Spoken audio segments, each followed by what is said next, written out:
students, in today's session let us continue with level 1 question number 17. We have here is liver secretes bile containing substances like bilirubin, biliverdin, cholesterol, degraded steroid hormones, vitamins and drugs. Most of these substances ultimately pass out along with. This is the question. See, we all know that yes, indeed the liver will secrete the bile juice and it has many important bile salts and many other cholesterol, steroid hormones as well as the vitamins and drugs. Alright. So it is very important to here note that we have to solve the question like these substances how they pass out. Alright. 4 options have been given. There is urine, digestive waste, sweating and secretion of sebum. To understand these questions, my dear students, let me first and foremost tell you that when we talk about the urine and the digestive waste, alright, see, the first is the urine and the second one is the digestive waste, right? So, these two are, important here because maximum amount of waste are excreted from these two, alright? And dear students, see, when we talk about basically the urine, alright, urine is a liquid byproduct of the body, alright. See, liquid byproduct of the body, alright. This is one important aspect. And furthermore, let me tell you, my dear students, that this urine is important because here after all the nutrients are absorbed in the kidneys, alright, further the urine formation will occur, alright. So this urine will be excreted outside the body through a process called urination, alright. So through the urethra, we know that. Now dear students, it's very important that urine will have very important components here, the nitrogen waste which needs to be eliminated outside the body. Like, see, uric acid is a one, alright, along with uric acid, urea will be there, alright. These two important components, alright. Along with that, excess of water, salt, creatinine will also be there, my dear students, which needs to be eliminated outside the body, alright. Many other waste components, but majorly these components which are present, which needs to be eliminated outside the body. Now the question here is that, that's what bile containing substances, all that which have been mentioned in the question, how they are passing out, alright. It is definitely not through the urine, alright. See, second option, digestive waste have been given. Yes, definitely all these bilirubin, biliverdin, cholesterol, steroid, degraded steroid hormones, vitamins and drugs are definitely eliminated through the digestive waste. So that will be our right answer. But let us also understand what does the third and fourth option are. They have given sweating. See, in sweating, water, urea as well as many other extra salts will be eliminated outside the body. Definitely these bile containing substances are not excreted through sweating. Then secretion of sebum. Here extra oil generally will be eliminated outside the body. So of course the third and fourth option we cannot go for because it is not right. The correct option is digestive waste. Option 2 is your correct answer. Then dear student, let us move on to the question 18. Which of the following duct shows conditional reabsorption of water and sodium? Right? See, here note the point that I am talking here about conditional reabsorption of, right? One is water and another one is the sodium, alright. So let me explain you this, alright. See, the process by which solutes and water are removed from the tubular fluid, alright. See, from the tubular fluid, alright, from the nephrons, the fluid, alright, the solutes, this fluid will have many solutes and water which will be removed from this tubular fluid and transported to the blood, alright. This is very important. This is what we call it as conditional reabsorption. Dear students, now the important aspect here is that the diagram has been given here. See, The diagram which is given here is, they have given, of course, the Bowman's capsule has been given here, alright. Along with that, we need to understand that, this is the proximal convoluted tubule, and further they have mentioned this diagram, alright. So wherein we need to go, alright. See, this will be there, of course, alright. Then further down,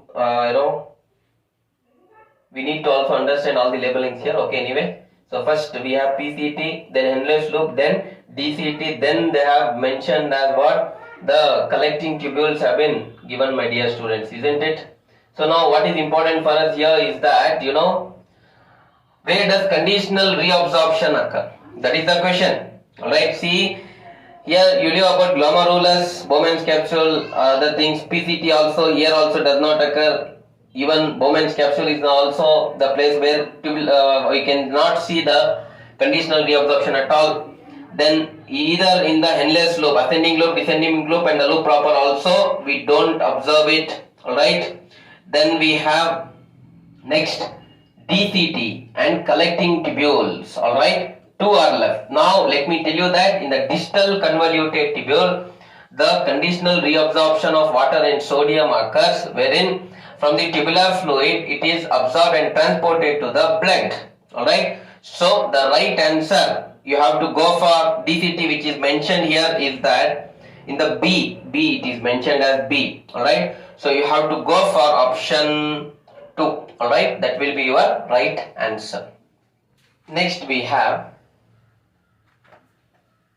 19th question. Here the question asked is, uric acid is nitrogenous waste in mammals and mollusks, lizards and land snails, frogs and cartilaginous fishes, insects and bony fishes are the options. Dear students, first of all let me tell you that uric acid is generally excreted in many birds, land snails, lizards and so on. The mode of excretion of uric acid is called uricotelism. See, or we can also refer it to as what? The process of elimination of uric acid as the chief excretory component is called as uricotelism. And the organisms which eliminate uric acid as their primary metabolic waste are referred to as, alright, uricotelic animals. Dear students, here let me tell you that excretion in the form of uric acid and urates, alright, definitely is very important in these type of uricotelic organisms, because they are helpful in conserving water.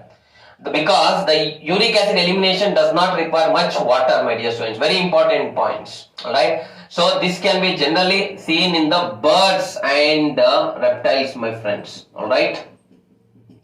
So among the given options, you have to, uric acid nitrogenous waste, they have given it as what?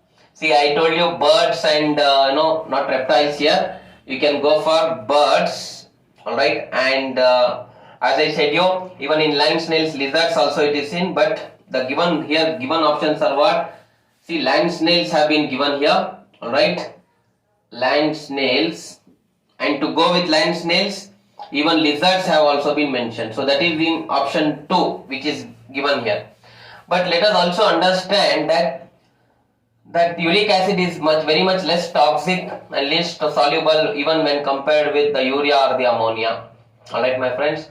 So that's important. When we talk about mammals, my dear friends, the primary nitrogenous waste is, alright, urea, alright, and the process of elimination of urea is called as ureotelism, alright. And when we talk about the mollusks, alright, let me tell you, our molluscans, when we talk, the chief excretory component will be generally ammonia. So the process of elimination of ammonia is referred to as what? Ammonotelism, and organisms are ammonotelic. Alright, and when we talk about, yes, they have given even adult frog here. Alright, when we talk about adult frog, let me tell you that in case of adult frog, the excretion of urea will occur. So they are ureotelic organisms, and the process of elimination of urea is ureotelism. Alright, Then my dear student, but when we talk about tadpole, this is adult frog. But when we talk about tadpole, here tadpole will excrete ammonia, my dear friends, are the chief excretory component. Note this point. So the adult frogs are ureotelic in nature, whereas tadpoles are ammonotelic. Alright. See, because what is the reason is, when we talk about the tadpole, they survive in water, and large volume of water is definitely needed for the elimination of ammonia. Alright. That's why they are ammonotelic. Anyway. So here cartilaginous fishes have also been mentioned, my dear friends. So cartilaginous fishes are also, see, ureotelic. Alright, so they also excrete urea as the chief excretory component. And insects are excreting uric acid. So they excrete uric acid, so they are uricotelic. Alright, so note the point. Then further, my dear friends, even bony fishes have also been mentioned. So bony fishes excrete ammonia as the chief excretory component. Alright, so they are ammonotelic in nature. So among the given options, I have already told you all the options which have been mentioned in your question number 19. So we have to go for here option 2, that is lizards and land snails among the given following will show both of them will excrete uric acid. Alright, so you have to go for that option. Next, question number 20 we have here. Hemodialysis is also called artificial. 4 options have been given: liver, lung, heart and kidney. See, dear students, let me tell you, the process of filtering the blood by artificial kidney is known as hemodialysis. Alright, what is hemodialysis? See, hemodialysis, because here kidneys, if they are generally non-functional, both kidneys, we go for hemodialysis. What is that's what? It's the process of filtering the blood. Filtering what? The blood. Alright.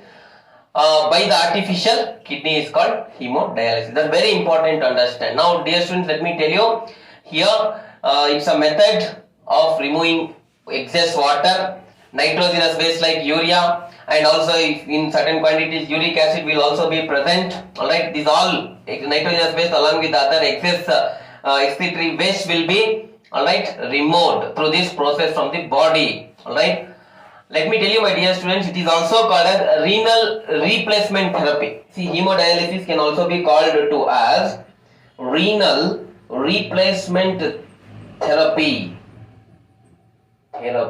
Alright, so dear students, so hemodialysis is also called as artificial kidney. So you have to go for option 4, that will be your right answer. Next we have Vasa recta is absent or highly reduced in cortical nephrons, medullary nephrons, juxtamedullary nephrons and juxtaglomerular nephrons are the 4 options which have been given here.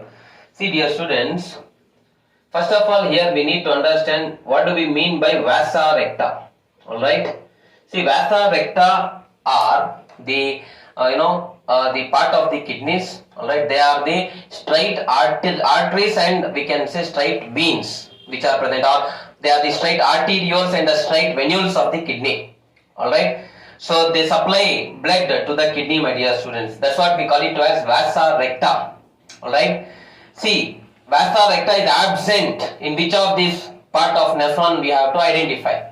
See, my dear students, Vasa recta is highly absent or it is not at all present with respect to cortical nephrons. They are absent in cortical nephrons. So what do we mean by these cortical nephrons is also very important for us to understand. See, dear students, these cortical nephrons lie in the renal cortex. See, we already know that if you consider this as the kidney, alright, see, we have here renal pyramids, rough structure. Alright, so when we talk here about the cortex, this is the renal cortex. Alright, and this is renal medulla. Alright, Now, why I have mentioned drawn this simple diagram, because these cortical nephrons lie in the renal cortex. One first thing you need to note down here, and they have very short loop of Henle and no Vasa recta. All right. So here in cortical nephrons we can find a short loop of Henle but no Vasa recta. Note this point. Dear students, let me tell you that these cortical nephrons, when we talk about, dear students, they are not involved in concentration of urine. Alright, it's an important part, which takes place in the nephrons. Alright, so what is their role? They control plasma volume. Alright, when let us say water supply is normal. Alright, so anyway, dear students, so among the given options, we have to go for cortical nephrons. In the cortical nephrons of the kidney, generally we don't find the Vasa recta, so option 1 is correct. Then we have formation of hypertonic urine is mediated through. Alright, see, hypertonic urine, they are talking about here concentration of hypertonic urine. Alright, hypertonic urine is mediated through which of the following? Right, like having small loop of Henle, eating salt free diet, counter current system, increased waste intake. Dear students, here when we talk about hypertonic urine, alright, it is the type of urine in which water moves out from the urine. Alright, water will move out from the urine. Alright, when water moves out to the urine, what happens? The urine becomes concentrated, and that concentrated urine is called as hypertonic urine. Alright, definitely my dear students, I can say without any hesitation that mammals produce hypertonic urine to avoid loss of water. Alright, why the mammals produce hypertonic urine? Alright, to avoid loss of water. Alright, now let me tell you here with respect to this question that the flow of filtrate, alright, in the two limbs of Henle, that is in opposite direction. See, here again diagram becomes essential. I'll just draw the rough diagram. Alright, see here, this is afferent arteriole and this is efferent arteriole, and this is Bowman's capsule. Alright, from the Bowman's capsule we have proximal convoluted tubule, then we have, alright, here loop of Henle. Alright, then we have, alright, distal convoluted tubule, then we have the, alright, here collecting duct or duct of Bertini. This is collecting duct. Alright, this is Bowman's capsule. Alright, then we have the proximal convoluted tubule, then this portion. Alright, then we have descending loop. Alright, then we have ascending loop. Alright, ascending loop. Then we have distal convoluted tubule. Then we have collecting duct or duct of Bellini. So this is called as loop proper. Alright, my friends. Alright, now it's very important for us to understand. See, we have the structure of nephron here. Alright, why I have mentioned here? Because see, in the two limbs of Henle, see, we have ascending and descending loop. See, generally here what happens? Counter current mechanism in this region especially. See, in this region we can find a counter current mechanism. Alright. So what is counter current mechanism? Here is also important for us to understand. The flow of blood through these two limbs will be in opposite direction. Alright, opposite direction. That is what we call it as counter current mechanism. And let me tell you, my dear students, it is very useful. This counter current mechanism which occurs in the Henle's loop and also in the Vasa recta is very important for the formation of hypertonic urine or the concentrated urine. Alright, so in the given options we can go for option 3, counter current system. Alright, hypertonic urine is mediated through counter current system of the Henle's loop especially. So go for option number 3, that will be your right answer. which one of the following is a metabolic waste of protein metabolism?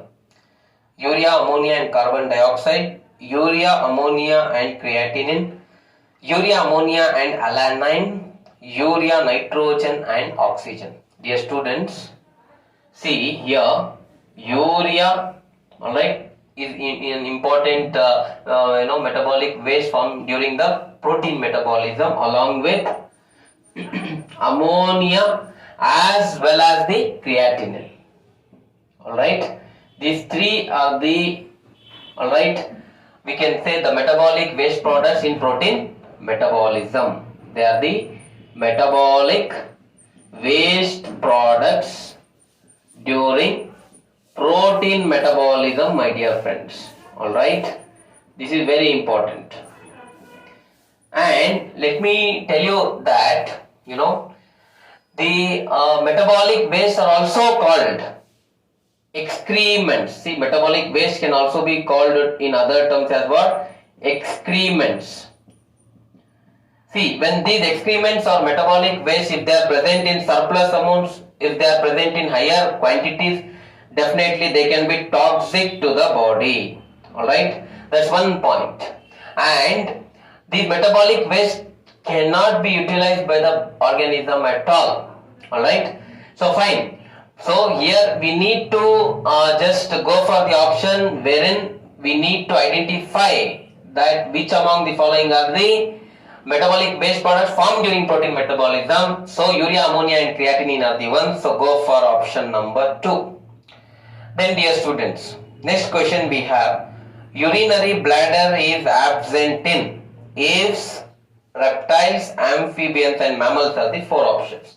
See, with respect to this question, let me tell you that birds, especially birds like humans, they all have kidneys, my dear friends.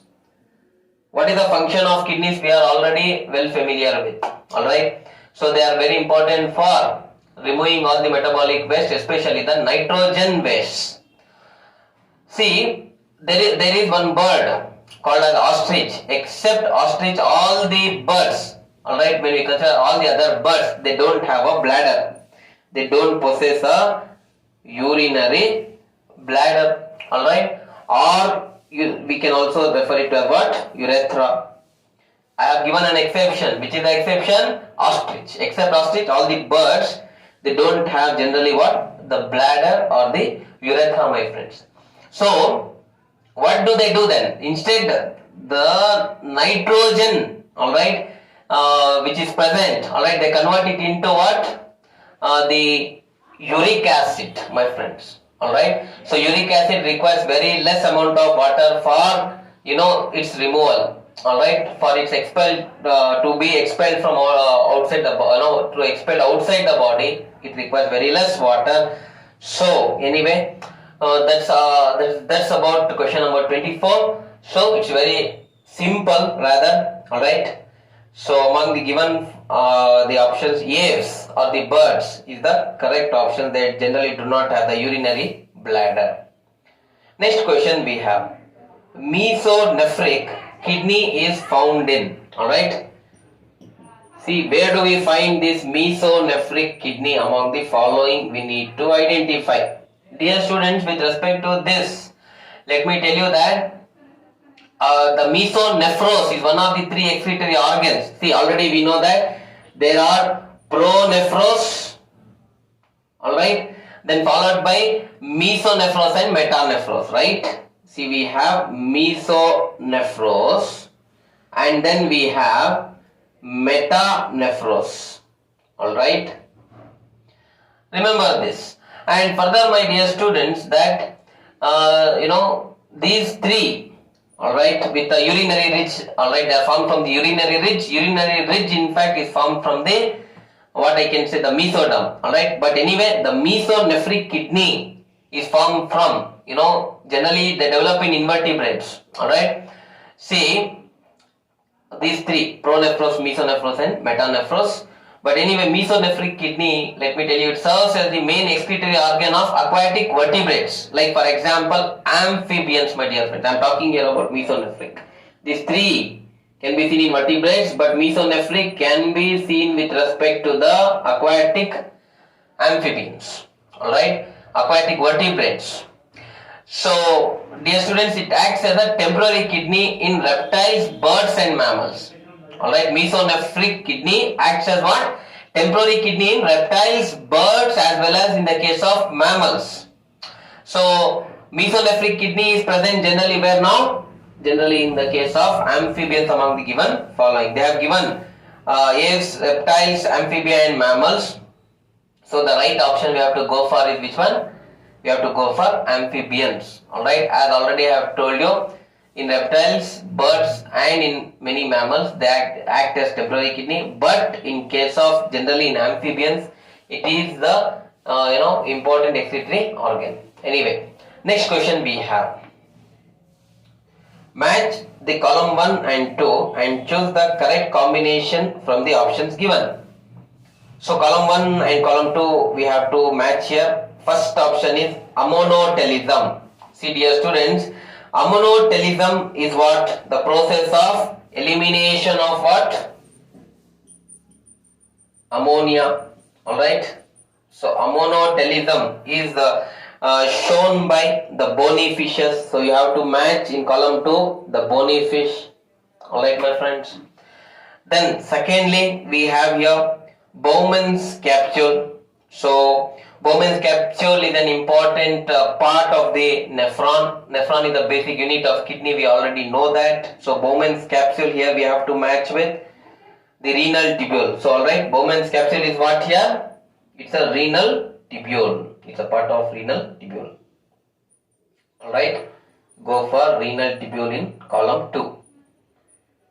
Then my dear friends, we have micturition. Alright, what is micturition? The act of urinating. See, micturition is what we call it as the act of urinating.